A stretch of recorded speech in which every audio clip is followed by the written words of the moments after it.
Mutant Chronicles, Fiction, The Apostle of Insanity Trilogy, Volume 3, Dementia, by Michael A. Stackpole.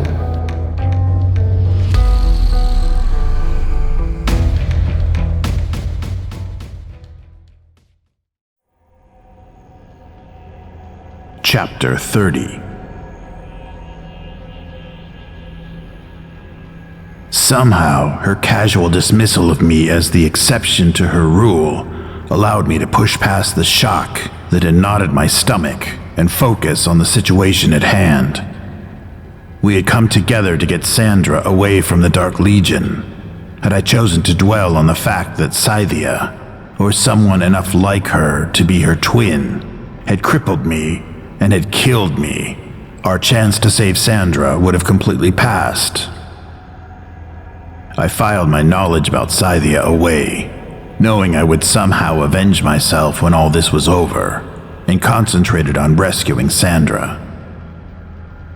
Titus took us back to the hotel, and from there my brother made contact with the Martian cartel's staff, while he set up a meeting with the local representatives from the various corporations.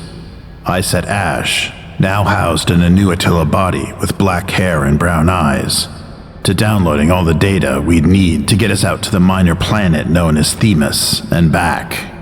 Titus headed off to brief his superiors about Lorraine's location, and I went to the nearest Cybertronic facility to get subreal and consult Carl. Once through the wall, I found myself atop his Martian plateau. Once again, the horizon was pristine, and I could not see Eternal Vigilance or Saladine's Citadel in the distance. We found Lorraine Coven. The Dark Legion is taking her to a little planetoid called Themis. It's just over 250 million kilometers from here. I am aware of its location. It's within 100,000 kilometers of our facility in Caliban. Carl sounded more cold and distant than I had ever heard him before. Again, I'm sorry I compromised the security on your hideaway. The computer construct shook his head.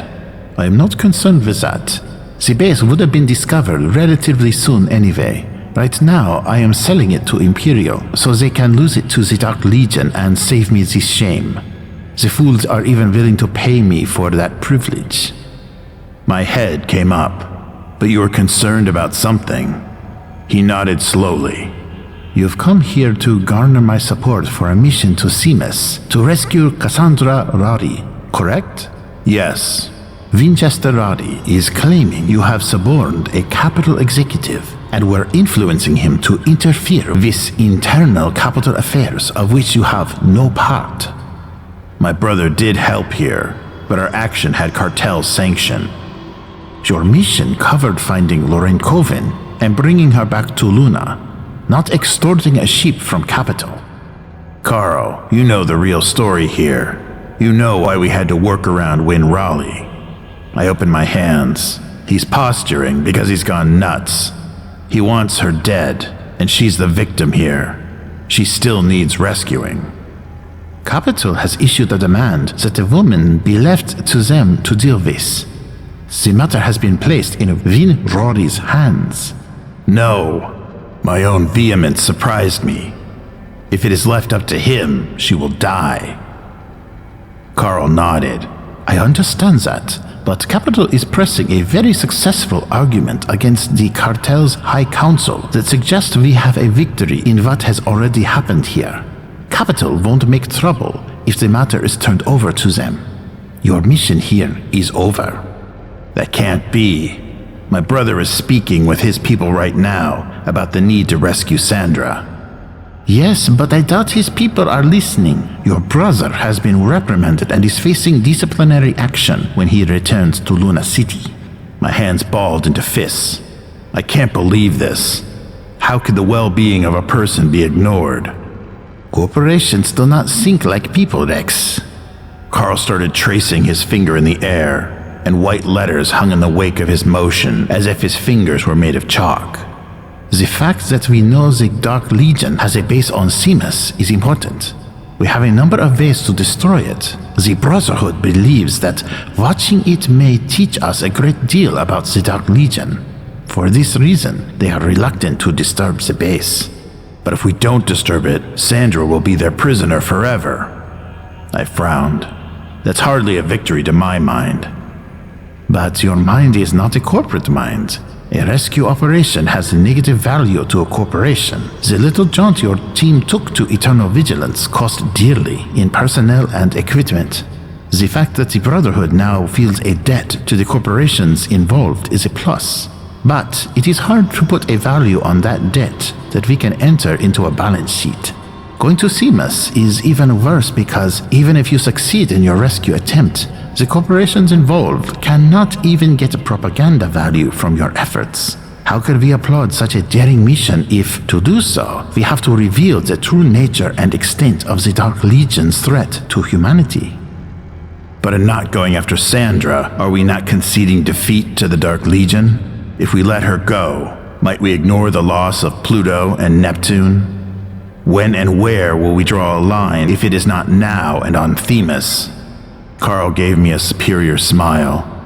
Philosophical arguments seldom prevail over the cold, hard facts and figures of an audited company report. So you're saying all is lost? He shook his head. Nothing is lost. Your mission on Mars, as it has been subsequently redefined in the annals of the cartel, was a complete success. You relieved a raid on Eternal Vigilance and saved a dozen civilians. This mission is considered top secret to save the Brotherhood embarrassment. But each participant will be roundly rewarded. Each of you, in fact, has been given 2 months of rest and recreation there on Mars. Take it. Forget Sandra Raleigh elsewhere. Won't work. No? No. Telling me not to think of her is like telling me not to think of pink elephants. I clenched my fists. I can't stop thinking about her. I put her on Venus. Quentin Kell put her on Venus. Damn it, I am Quentin Kell. I plucked at my clothes and the computer fed the sensation of cloth running across my flesh to my brain. I commanded the fabric to be changed to barbed wire. I stiffened at the sting. I'm not the same as I was when my brother and I sent her away, but I am enough myself to want to help a friend. I released the sharp metallic thread of my shirt and pointed a bloodied finger at Carl. You said you chose me for who I was and what I was. You wanted someone with imagination and discretion and all the other things that Vax don't have. Well, loyalty is one of those traits. No, I didn't tell you about Sandra's real identity because it was not important for you to know that. I won't betray my brother or my father because I am still loyal to them. And I am loyal to Sandra, which means I can't accept her being left to die on some cold rock out in Jupiter's shadow. Carl shrugged slowly. It seems to me you are being given little choice but to do exactly that. I watched him carefully. Are you ordering me to do nothing to help her? He slowly smiled. You are of Cybertronic. You are a diamond. My only orders to you are to continue to cause difficulties for the Dark Legion and our competitors. Your methods, provided they do not cause Cybertronic undue shame or cost, are open, but discretion is urged. I narrowed my eyes. You're not going to help me do this, are you? Do what? You are on leave. Ash will be with you to serve as your bodyguard, and Jan will continue training with you. Carl shrugged. I trust you will find something to amuse you during your vacation. Now I'm confused. You say individual concerns don't matter to corporations, yet you refrain from restraining me. Why? Carl folded his hands together, interlacing his fingers. When you become what you have, part man and part machine, you learn to value those properties that machines do not possess. Take Ash, for example.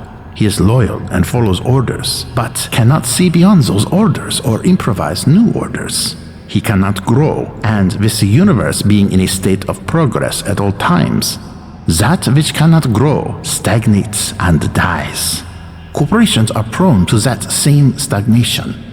Decisions are not made to maximize gain, but to minimize exposure and loss. The easiest answer to any request is no, because it requires no gamble. Cybertronic was not able to attain megacorporate size and power during an earlier period of corporate stagnation.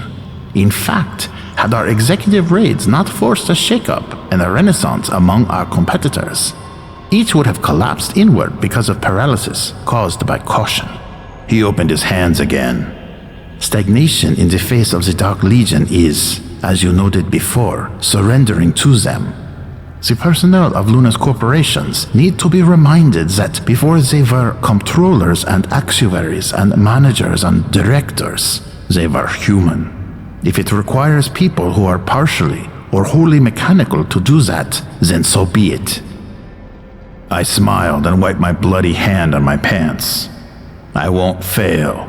No, you won't. Carl's grim visage hardened into a steel mask. Just for going on this mission, the other corps will pressure me to have you killed. If you do not succeed, I will do what I must to appease them. Mutant Chronicles, Fiction, The Apostle of Insanity Trilogy, Volume 3, Dementia, by Michael A. Stackpole. Chapter 30, End.